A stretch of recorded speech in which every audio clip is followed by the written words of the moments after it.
जितना भी महिला बाड़ी उ लोग खातिर हम एगो आवश्यक सूचना लेके आइल बानी, तनी हमार बात पर गौर करम, काहे कि बहुत ही जरूरी बात बा।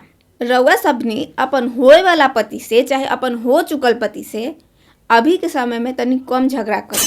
देखी हमू एगो औरत बानी, एगो औरत की आदत बढ़िया से जानत तानी।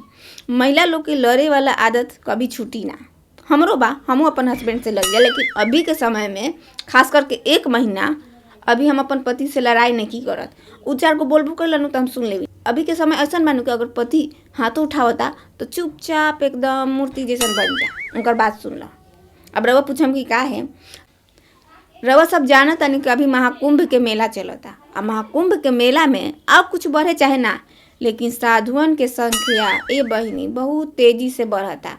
सोची आजकल के सुरबा का मर्द, अगर मर्द से लड़नी आ मर्द जाके महाकुंभ में साधु बन गई तब हमनी के तो जीवने बेकार हो जाई। यही से कहतानी, देखी अगर नहीं बर्दाश्त होत नु, एगो डायरी ले ली, हमू ये काम करतानी, एगो डायरी ले ली आ डायरी पर सब लिख लिख के रख ले जाए, लिख लिख के रख ले जाए। जीवन तो लंबा बा, 1 महीना बीते में ज्यादा दिन नहीं खे, 1 महीना के बाद सब गिन गिन के बदला ले। लेकिन ए बहिनी रउआ से ये कहम कि अभी के 1 महीना